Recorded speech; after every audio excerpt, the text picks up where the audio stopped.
Welcome, everybody, to today's session of the Psychedelic Assisted Therapy Global Summit. I'm Jessica Hornstein, and I will be your co-host for today. And I have the real honor of being here with Atira Tan today.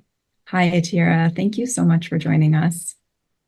Yeah, thank you so much, Jessica. It's such a pleasure to be here. Thank you. I'm going to read your bio for everybody, and then we can dive into this conversation. I'm really looking forward to it. Atira Tan is a TEDx speaker, trauma specialist, best-selling author, and activist. She assists men, women, and children, particularly those who have experienced sexual abuse and complex trauma, in groups and individually in her private practice and community settings as a somatic trauma specialist and educator. Equally passionate about creating safer spaces for everybody and bringing healing and awareness to the shadowy areas of life, Atira also is currently the head of preparation and integration at Aya Healing Retreats and the pioneer of the Trauma-Informed Plant Medicine Facilitator Training and the Somatic Plant Medicine Integration Program. With over 2 decades in international development, Atira has worked on the front lines as a trauma specialist and educator in refugee camps, disaster relief, and with survivors of war and torture. She is known for her cross-cultural trauma recovery work and advocacy for women's rights and reproductive health, particularly with sex-trafficked workers in Asia and the Pacific. Through Art to Healing, the charity she founded, Atira and her team have supported thousands of Asian sex-trafficked survivors and their communities in the quest for freedom from slavery, trauma, and oppression. Atira also has played a key role in developing and implementing psychedelic-assisted facilitator training programs.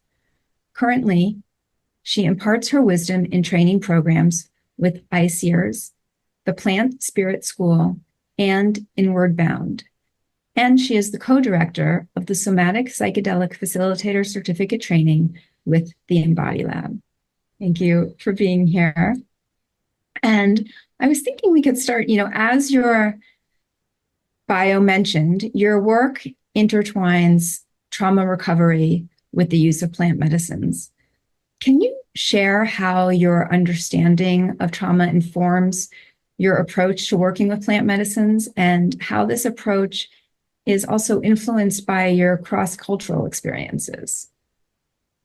Yeah, sure.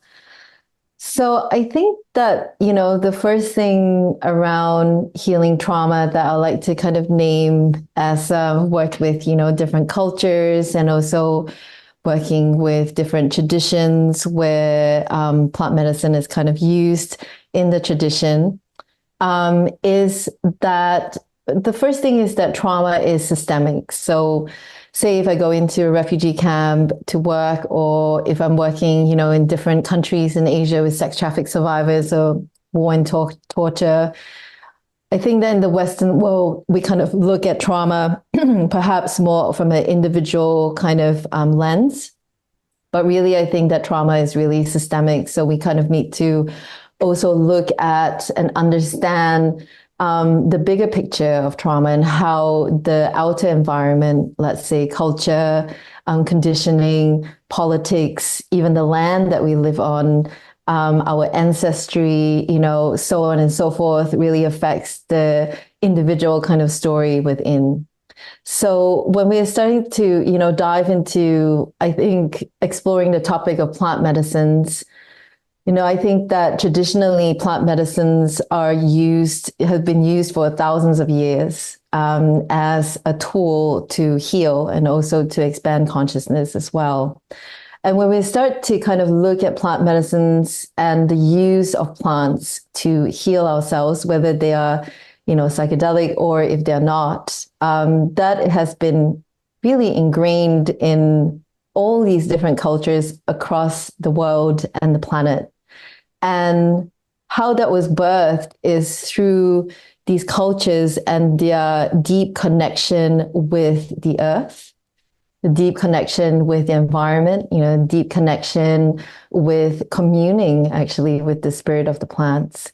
and understanding from that perspective, how we can actually use the plants. So for example, if we go into the Amazon, or if you go into the, forests of maybe Thailand, where I live, the whole entire forest or jungle is actually a pharmacy. And I think that in our Western world, we've lost that connection to the broader kind of perspective of the use of plant medicines. Yeah, so we are kind of taking it more like as a medication. But I think when we look at cross-culturally how it's been used, it was always used in community. It was always used as a way of actually giving reverence, perhaps, to the earth, of opening up our connection with spirit, with soul, with understanding ourselves and the greater world. So I think that when we come into, the conversation around trauma and plant medicines, we really have to take in that context that it's not just an individual thing. And, depending on different kind of cultures that we live in, I've worked in a lot of different cultures that are perhaps more connected to what we call in psychedelic assisted therapies as an inner healing intelligence. And this inner healing intelligence for me is very connected to our somatic intelligence as well. So if you think about, let's say you have a cut on your arm and, just kind of thinking about that inner healing intelligence that is healing the wound on your arm, where you don't actually have to control it, you don't have to kind of think about it, and you can kind of trust that the wound will start to heal on its own accord because of this inner healing intelligence. So I think in my kind of work in trauma recovery and resolution, working with, many different populations in different cultures, I think what is really needed is to listen to the body's story of trauma as well. And I think that in our Western world, this is often ignored. And as I mentioned in my answer previously, we need to also understand trauma from a systemic lens. And I think that that is often also missed as well. And understanding how our outer environment really affects our inner environment as well. So in the context of maybe plant medicine use or psychedelic assisted therapies, my sense is that often that lens of looking at trauma systemically and from a more holistic perspective is often missed, I think. Because when we talk about trauma, let's say cultural trauma and how our culture and the imprints that our culture has on our bodies and also our minds and our perspectives, it's got strengths and it also has resources in each and every culture, because it's not kind of black and white. And in my understanding, there are differences in culture that affects the individual inner experience of trauma, because trauma is what happens on the inside. But there are also a lot of similarities, especially when we start to look at the body and how the body responds to danger, let's say. So when we are starting to look at the body, we're starting to look at the nervous system. And we all share the same kind of mechanics in our bodies, right? So if we are looking across cultures, if the system doesn't feel safe, if the system feels like it's in danger, the nervous system is going to respond with flight, freeze, fight, social engagement, fawning. So this is some similarities that we share across cultures. We also share, I would say, the same kind of emotions. So, across cultures, I've seen happiness, everybody experiences happiness, love. Everybody needs connection. Everybody needs bonding. Everyone needs autonomy, authenticity. We all move through, there's adversities in life, no matter what culture you might, be born in. And there are certain adversities and feelings and emotions, such as grief or fear or anger or anxiety, that we all share as a human experience. But how we respond to these emotions and our inner experience might vary across cultures. And I think, as we step up in this world of plant medicine and psychedelic assisted therapies, I would love to see more cross-cultural, I think, awareness, more awareness of facilitators to participants or clients, but understanding the different cultures that we come from, and yeah, to be kind of more sensitive, and to have more opportunities for people that come from a more kind of cross-cultural population. Yeah. Mm-hmm. Can we like maybe flesh that out a little more? Because I think it's so important what you're saying about the nervous system, right? And I'm wondering, from your perspective, how do Indigenous and Eastern traditions views of the body and mind really differ, and how does that then inform your approach to how you might work with somebody to regulate the nervous system during a psychedelic session? Yeah. So the first thing that I would like to kind of share and name is that, I'm not Indigenous, even though, I'm Asian. So within my bones and my blood, these Eastern kind of traditions, it's just kind of part of my generic kind of DNA. But in terms of, Indigenous traditions, I think that, I come from quite a humble kind of perspective, that I've been, very honored to live among Indigenous communities and to learn with them. And what I'm sharing today comes from my kind of experience as more of a student and a bystander rather than, being Indigenous myself. And so how I respond, there's, I'm not sure if I'm probably like the right person, but I can kind of share from my experience. And I think the first thing that I would like to kind of share around Eastern and Indigenous kind of traditions that have really kind of impacted my own perspective on trauma is the relationship as I share with nature.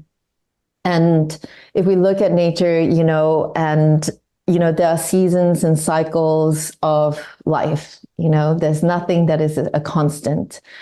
Everything is always moving, everything is changing, everything is in flow, and we move through the seasons and cycles of, life. Like now it might be late summer. We know that there is going to be a letting go period that moves into winter, where there is perhaps more of a going within. And then, when spring, there's a new beginning, and then summer again.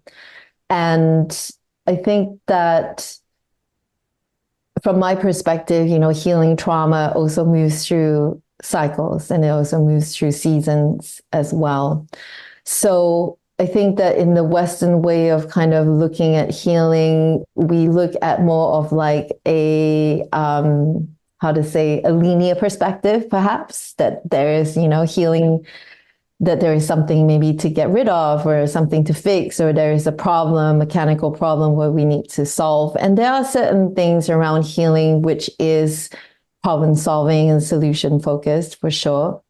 But when we talk about healing trauma, I think that we need to be a little bit more holistic in our approach.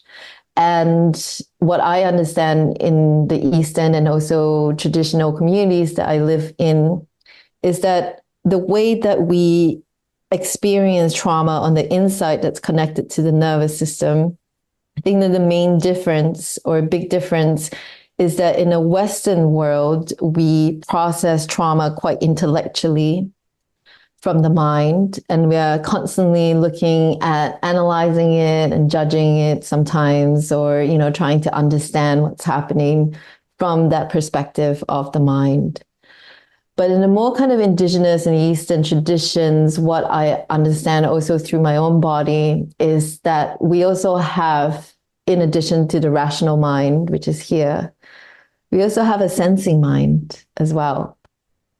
And we also have a feeling mind too. We also have an intuitive mind. And I think in these Indigenous traditions, and also very much in Eastern traditions, the focus really is more about the felt sense and what we are feeling, what we are sensing on the inside, rather than purely, really intellectually understanding, trauma. And I think that this piece is a really big piece that leads into the nervous system, because the nervous system responds to our felt sense, right? And our nervous system's language is really about sensations. And in order for the nervous system to calm down, there needs to be a felt sense of safety. We can't really think intellectualized kind of safety. It's whether the system feels safe or not on the inside. So I think that that's kind of, I think, missed a lot in kind of Western traditions. I think a couple of things that I'd like to name with this question is also that in indigenous and Asian traditions, like the one that I grew up in, healing is really interpersonal.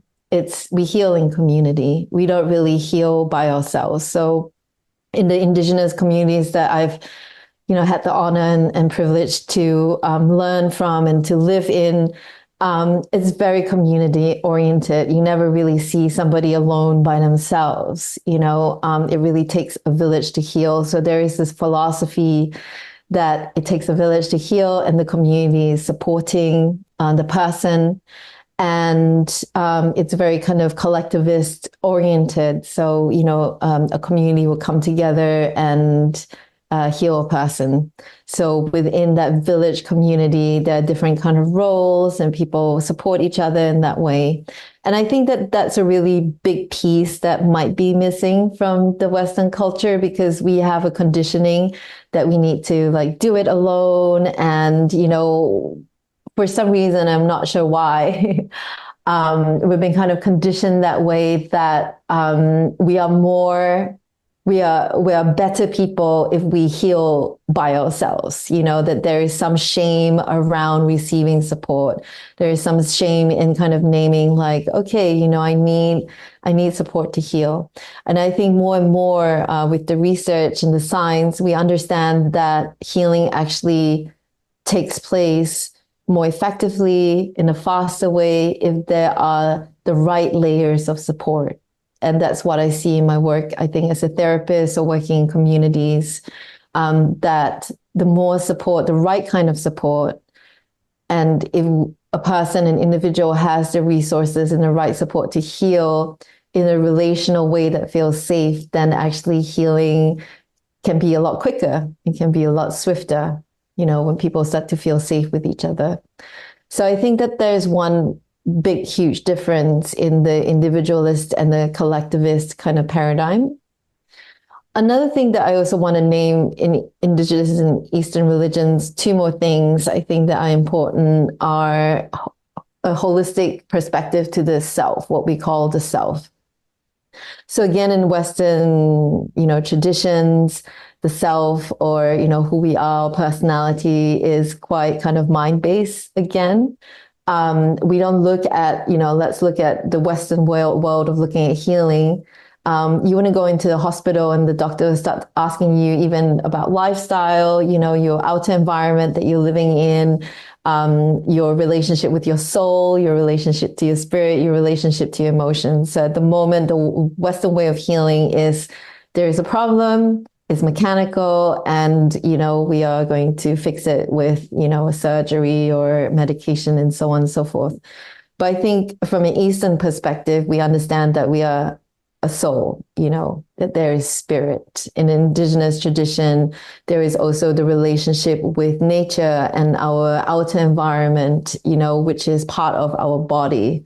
Yeah, there is no differentiation between the body, which is the earth, and the body, which is, our physical body. And I think that this limited way of actually looking at trauma healing does not serve, healing with the nervous system and really understanding these factors of trauma. Yeah. And lastly, what I've kind of learned being in, indigenous communities, and also in the way that I was brought up in Eastern tradition, is that there is this thing called reciprocity. When we are living in relationship with the earth, we are actually custodians of the earth.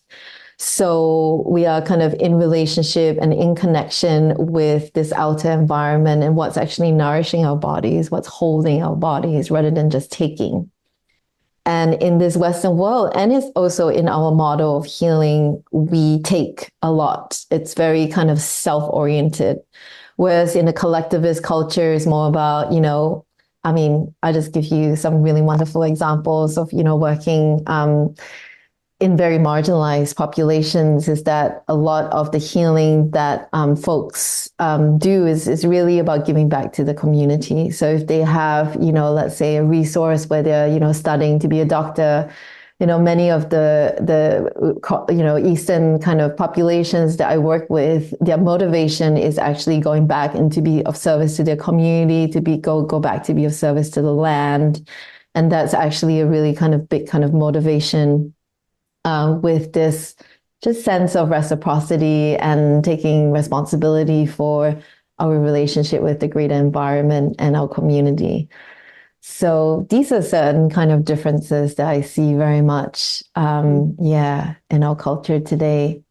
I can go on a lot more, but I'm also aware that there might be other questions that are important. You shared so much there, and it feels like there is a thread through all those points that you just made, right? Because in the end, it is all about the sort of interconnectedness, right? That we can't separate ourselves and heal, as, right, whether we're separating from our community or from nature, just thinking that, we have this self in a certain way, right? You said that, people seem to heal better, right, in a collectivist approach when they're in that mindset. What is it that offers us that we can't get on our own? Yeah, I mean, that's such a great question. I'm very happy to share my perspective from, different perspectives, different lens. Well, I think that, as Dr. Gabor Mate shares, like there are two basic, I think, biological needs that we have in our system. And you look at mammals, if you look at physiology, just from that perspective of physiology, we have a need of bonding and connection. So if you look at an infant when they're born, if you leave the infant by themselves, in a cot, the infant will die, because part of what the infant needs in terms of their development is actually bonding and connection and safety.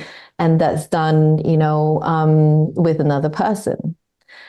And that is something that we all need, actually. That's part of our makeup. Yeah. And there is also another thing that we all need, which is authenticity. So we're always kind of, I think our systems are trying to find the balance of feeling safe and secure with human beings. That's part of our physiology. And the more safe we can be with a greater community, then, we feel more secure on the inside. We feel more settled, and therefore the nervous system is more settled. And so the nervous system has a broader bandwidth to actually heal, rather than the nervous system being overwhelmed. So when we find that beautiful balance between, I think, both connection and bonding and a sense of belonging, and also being able to be authentic and being able to be autonomous and, to be who we are, to live that. That's really, I think, that every human being needs to feel healthy and to feel well. So when that's kind of taken away in the context of healing trauma, I think that's pretty clear why that relational piece is so important, and it's also very different if you kind of imagine and tune into your body. If you imagine kind of healing by yourself in a room, to, perhaps having somebody there protect you and look over you, let's say a therapist that you really trust, that you feel really safe with, that offers you the right kind of support. Even, just the audience, can just take a moment and just imagine, what that's like in your nervous system, and how, even in my system, when I imagine that, there's something that settles inside of me.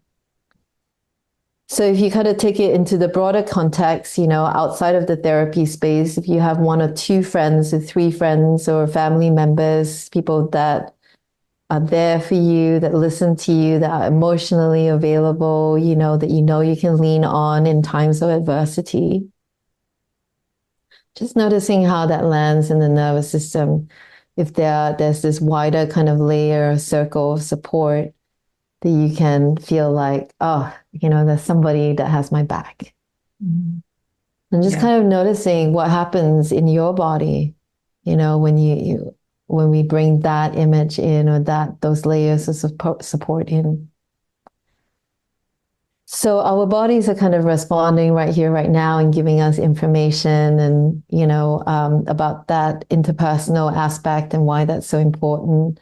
Another thing that I would like to just name is that usually in trauma, it's interpersonal. So usually when, there are many different categories of trauma, but when we are looking at like attachment trauma or relational trauma, developmental trauma, complex trauma, CPTSD, for instance, the trauma imprints, they're laid down mostly in relationships, and relationships that have either missed something out of neglect, or maybe an abuse of power or authority, or abuse of boundaries.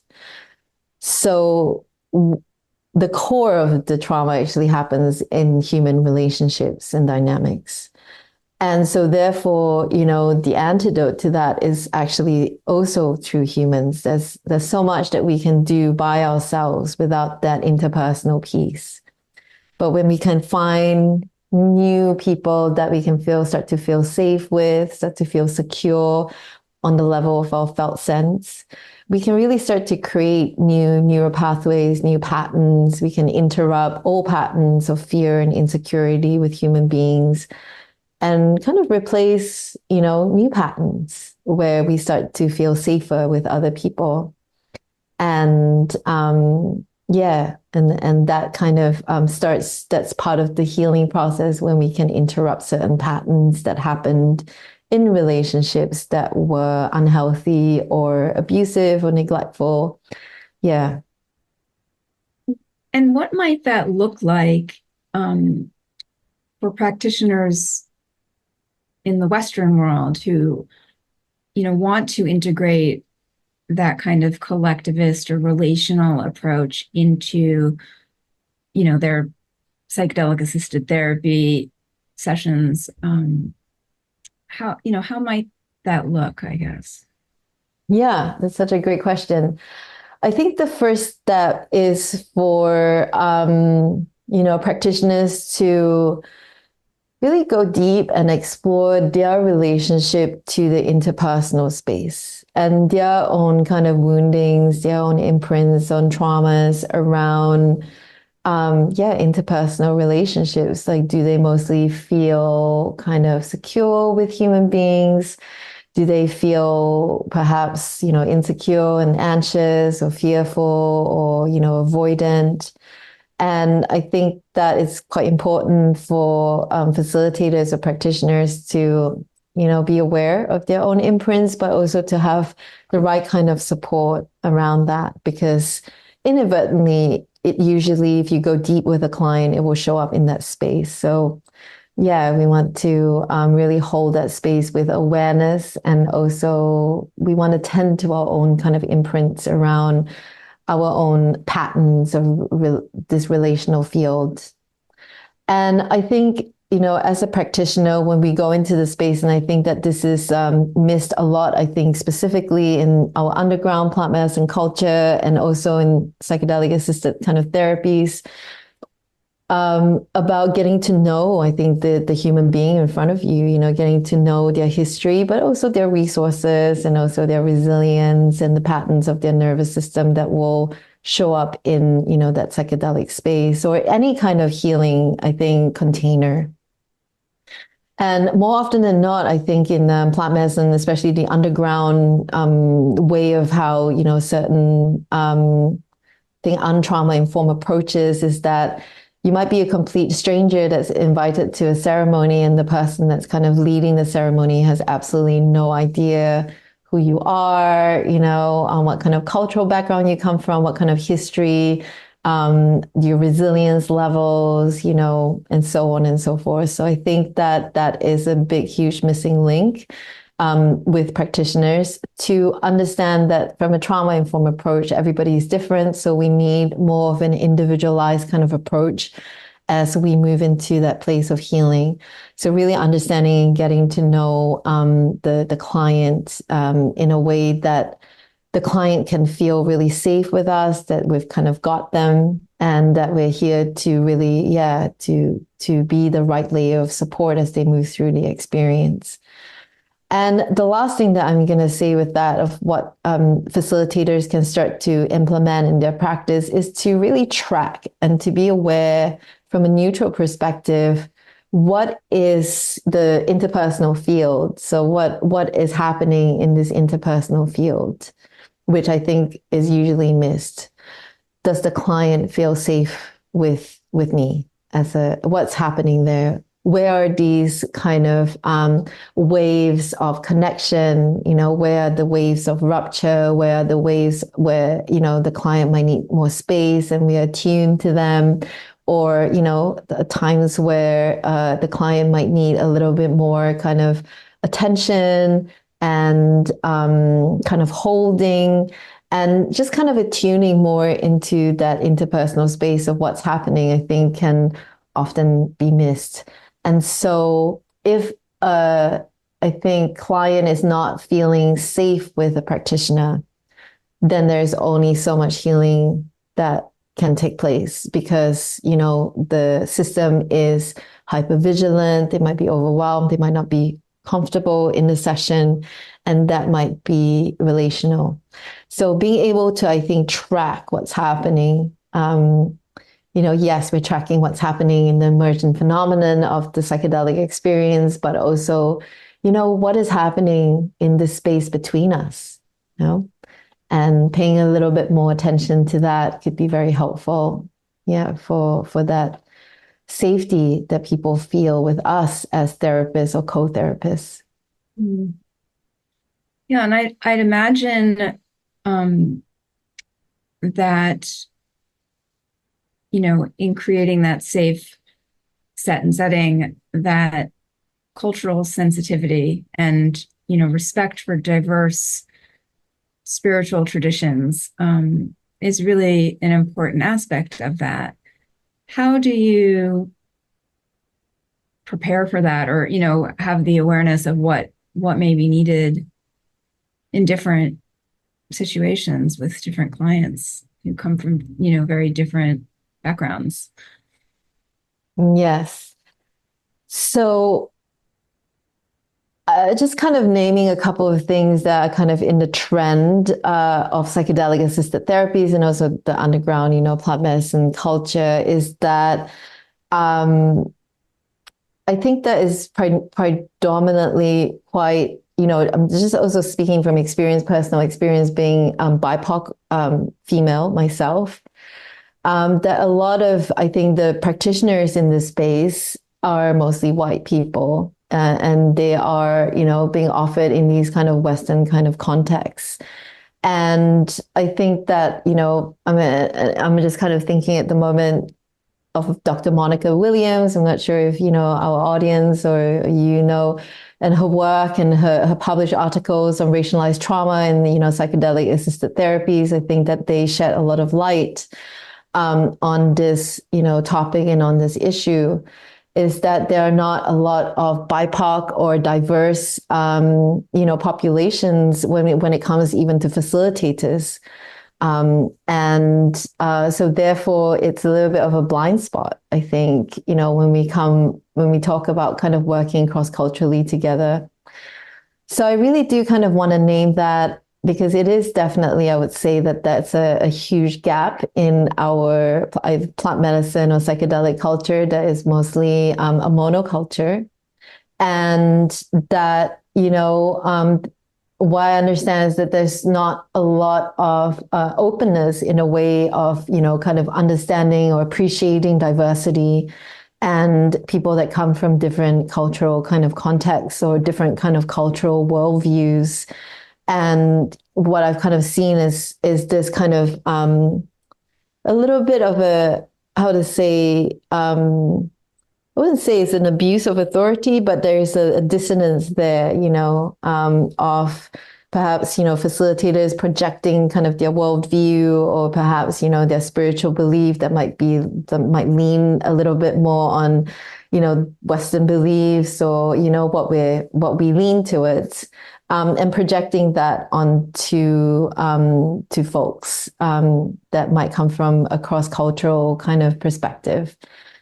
So I think, as we step into being more aware of this space, the best place is to not make assumptions, to understand if you come from a certain kind of cross-cultural background, that this is really understanding what your cultural background is, and understanding that your perspective of looking at, a certain, looking at healing, or looking at a certain emotion that arises, or trauma, or imprints, might not actually be the same for the other person. And so I think the first thing is really naming that and being, clear about where you are as a therapist, or, as a facilitator.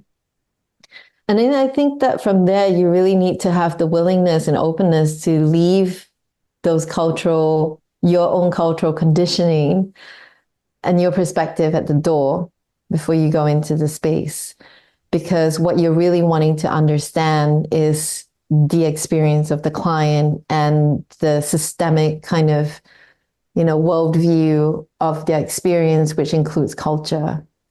And to not make any assumptions. There are a lot of stereotypes that go on, and instead of, moving down the kind of road or path of assumptions, to really be curious, I think, about what the client needs and what their perspective is. And from if we're talking about plant medicine or psychedelic assisted therapies, it could be, really being curious about that in preparation sessions, and really asking, okay, what is your worldview? What are your spiritual beliefs? What are your cultural beliefs? And what are some of the strengths in your culture, and what are some of the imprints that also, might be here as well within your culture, and really being able to be open and listening to both, and also listening to the story of the body that the client will be sharing through their body about how that lands for them, and taking that as, what I call kind of good information, so that we can attune to the client. And it goes from everything, like, for example, even in psychedelic assisted therapies, like the music that we're using, the music that is like the hidden therapist. So instead of us kind of choosing the music, if you're working with a client that comes from a cross-cultural background, what would it be for them to kind of choose the music that they want to, which is more kind of connected to what they feel that resonates with, But I also think on the global kind of level, having more opportunities, I think, for different kind of marginalized populations or cross-cultural, different cultures and populations, to be facilitators, to empower them to be facilitators, to give them resources, is, I would say, very much needed in this world today. Yeah. Thank you for that.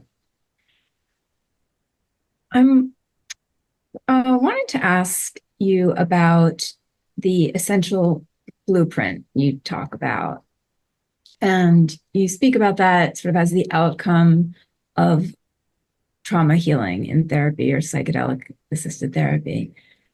Can you describe, I guess, first of all, what that essential blueprint is? Yeah, I mean, when you ask me this question, I kind of think about, some of the more Eastern kind of traditions like Taoism, and, in the book Tao Te Ching by Lao Tzu, he kind of shares that, we're kind of naming something that, cannot be named. It's like the nameless, it's the formless. So I think that, there is a little bit of hesitancy in describing the blueprint, because it is really something that is very difficult to kind of name.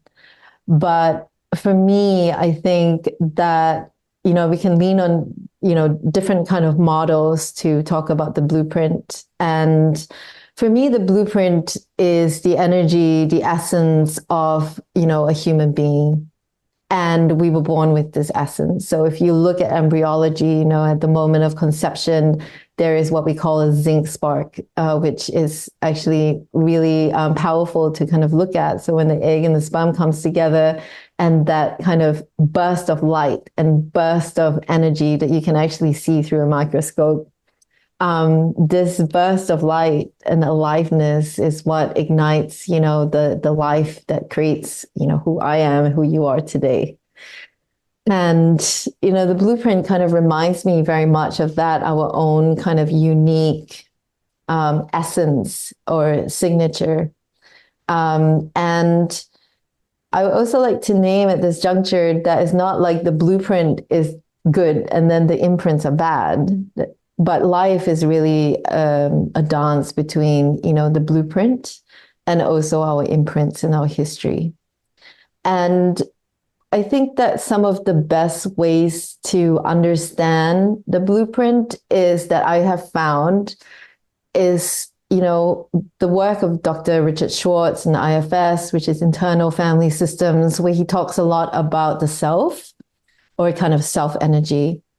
And I think that maybe I would just kind of lean on that because there's more, it's more concrete, in the mind. But, I think that the self energy, which, Dr. Richard Schwartz talks about having, these 8 kind of qualities, and the self energy kind of is always here with us. But there are all these kind of different parts that are kind of, in the foreground where, the blueprint is not, is kind of obscured in a way.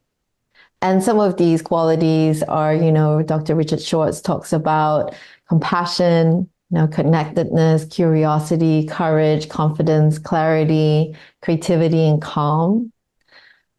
So these are some of, I think, the qualities that describe self-energy or the blueprint. And it also, in my understanding, the blueprint contains the intelligence of life, which is much bigger than the imprints. And there are both beauty, there's beauty in both blueprints and imprints and that dance. And the imprints as well can be the doorway into the blueprint, which is something that I think is not kind of talked about a lot in, trauma recovery. But the imprints, as Dr. Peter Levine shares in a quote that, I can't really share verbatim, but there is a lot of aliveness that can come from healing trauma.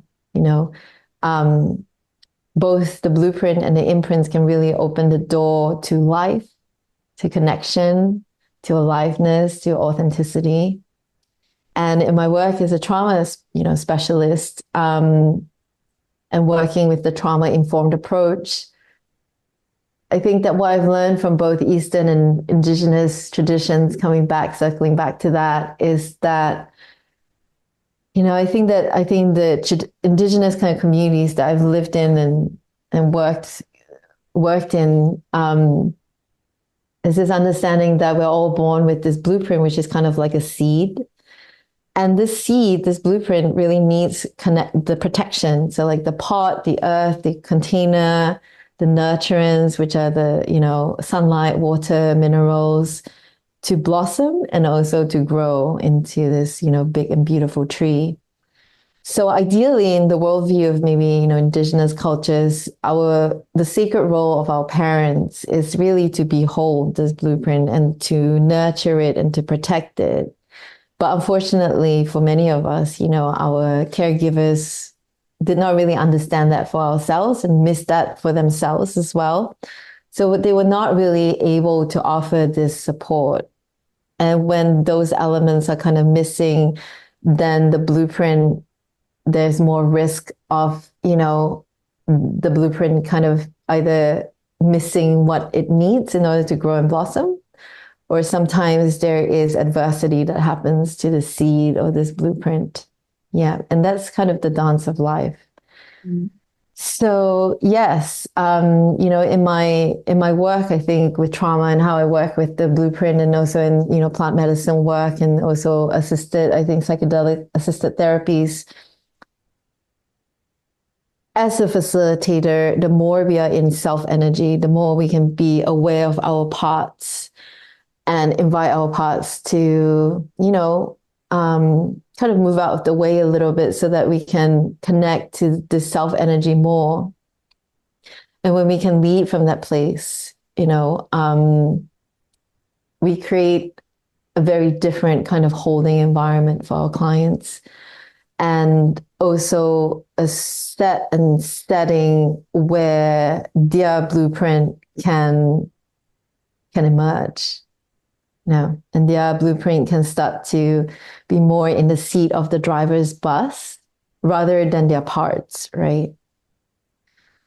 So I think I might kind of stop there, and I think that's where I'm going to leave it with the blueprint, is that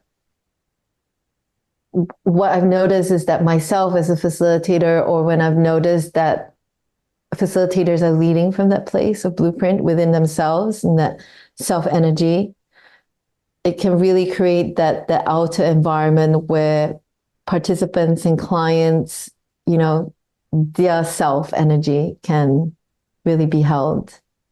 And that's really where the inner healing intelligence that heals us is not really the plant medicines. I don't think that plant medicines and psychedelics are for everybody. There is not a lot of risk in this work. And it's also not the practitioner that's healing the client. It's really that inner healing intelligence inside of the client, that blueprint energy, which is what is catalyzing healing.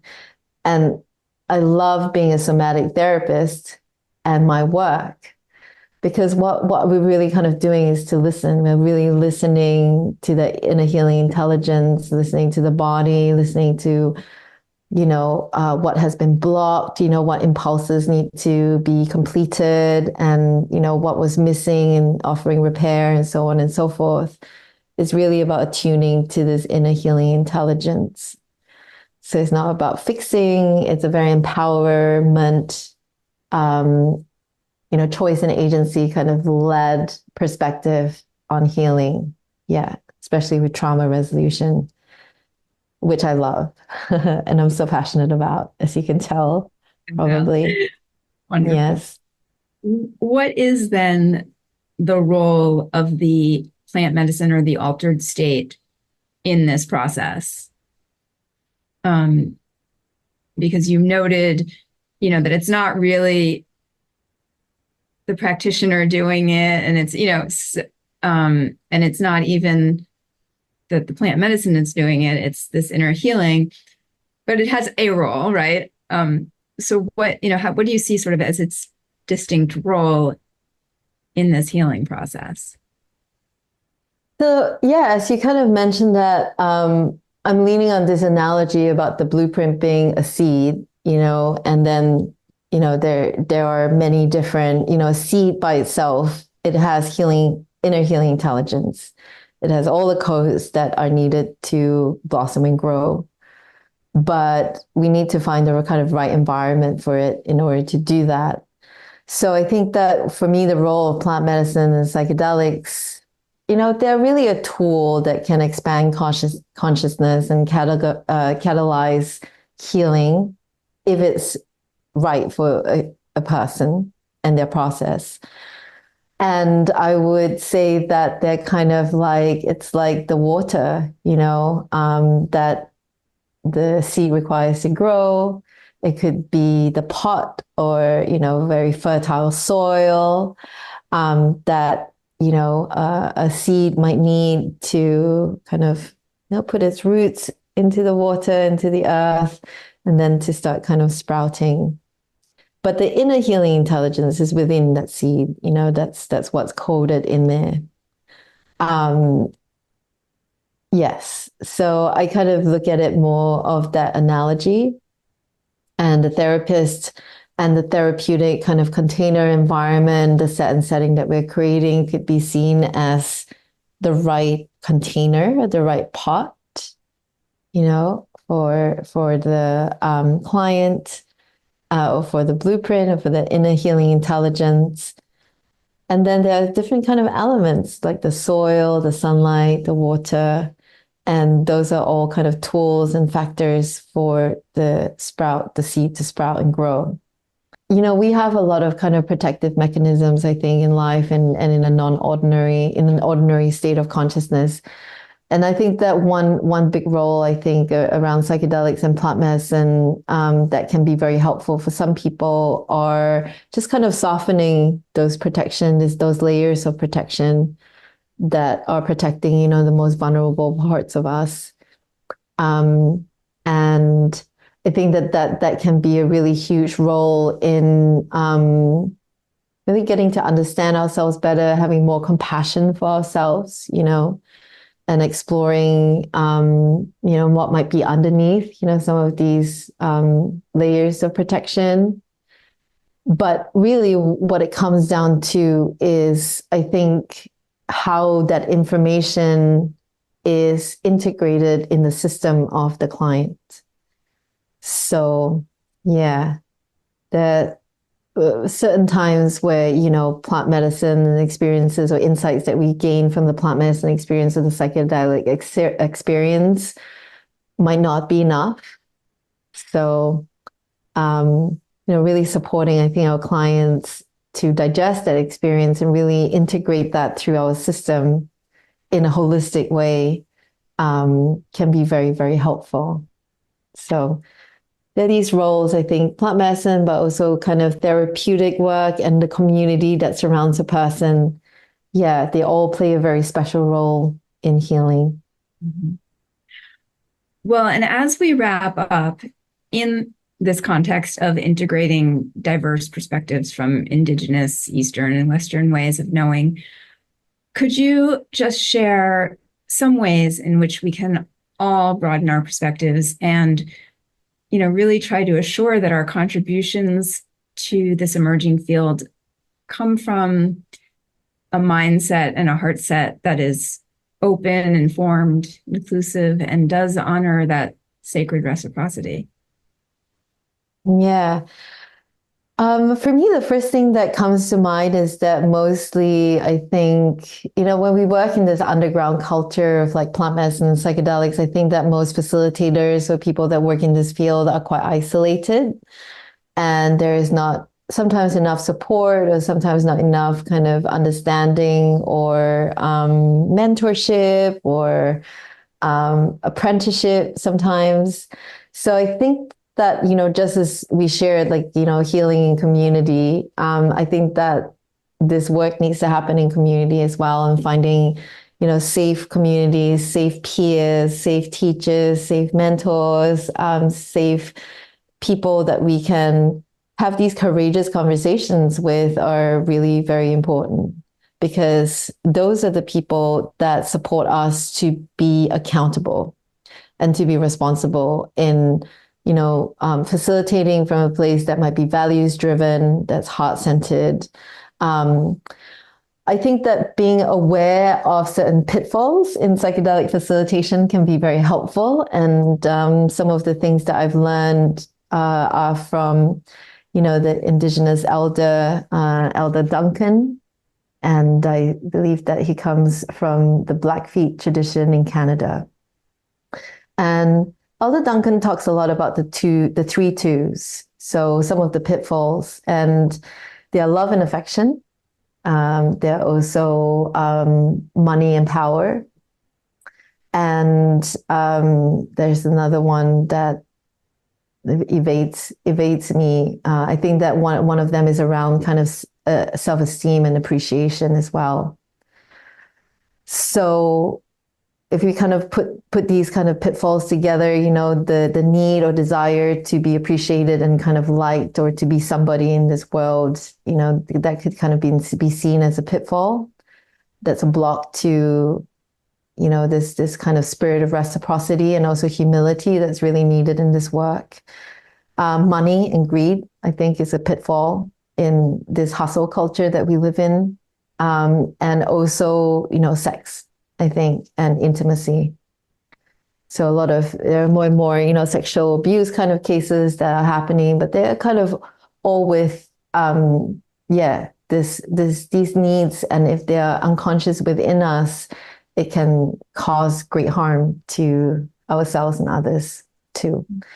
And if I'm, understanding kind of Elder Duncan and the indigenous or Eastern, traditions, is that it's very important to have a circle of accountability or people that, can share with us, elders, I think, elders and people that we respect that can help mentor and guide us, that can share, okay, I was in this ceremony, or I was in this session, and, just really felt that there's a little bit of this, maybe money or greed that's coming up, or maybe this wanting to be liked. And so, we're compromising our values for that.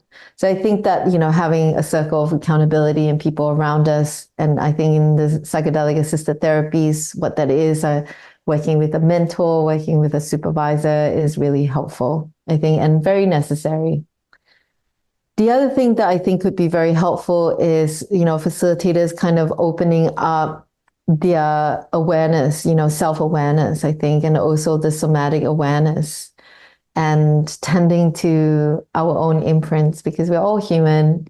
And the first trauma-informed principle is that trauma is universal. So it means that we as facilitators have trauma as well. And the deeper we go, I think, to cultivate that sense of self-energy and that compassion that we have for ourselves and our own healing journey, I think reflects very much on how we show up with each other in the space, with a mindset that is open and inclusive and informed and honors sacred reciprocity. And I think that humility is something, I think, a quality that I keep coming back to, with that. And our bodies are very intelligent. I think that, it's very essential for facilitators to start building, I think, an awareness to their own healing intelligence inside as well. Yeah. So also, I think, again, respect and humility, to be curious, I think, about the wisdom that comes from other traditions, and trying to kind of open, I think, this field up for marginalized populations is, I think, what might be needed, especially in psychedelic assisted therapies. So for there to be more opportunities, I think, to have BIPOC or cross-cultural or, facilitators that actually understand the issues that marginalized populations face, could be a really good start with that, and just really minimizing and decreasing racialized trauma in this field, and really honoring differences, which comes from self-awareness. Well, that's a beautiful note to end on, I think. Thank you so much for everything you shared today. It's been such a wonderful conversation, and I'm sure our audience will want to know more about your work and you. Where can they go to find out more information and learn about what you do? Yes. So you can find me on my website, which is atiratan.com, or my Instagram label, which is @atiratan. I'd like to share that I'm currently offering a $100 discount for an upcoming program, which is a somatic plant medicine integration program, which is starting at the end of October. And this is a really wonderful program if you're, thinking about, exploring psychedelics or wanting to be a psychedelic professional yourself, to really understand how plant spirit intelligence and our body's intelligence work together, and how they can both really hold each other in the work and the process of integration, and our nervous system is really absorbing and digesting psychedelic experiences and insights, and also healing our imprints that arise in the psychedelic space. So yeah, it's a 7-week program. And if you're interested, you can jump on my website. And I also offer quite a lot of masterclasses around the trauma-informed approach of working with psychedelics and plant medicines as well as the trauma-informed facilitation program. If there are any facilitators out there that are really dedicated and committed to holding space in an approach that is compassionate and infused with care and safety. This is I think, essential course for anybody, any plant medicine facilitators out there. So, yeah. Thank you so much for being here. We're so delighted you're part of the summit. And it's been such a pleasure to speak with you. Yeah, thank you so much, Jessica. Yeah, and I'd like to thank the audience as well. Yeah, thank you so much for having me. Thanks, Atira.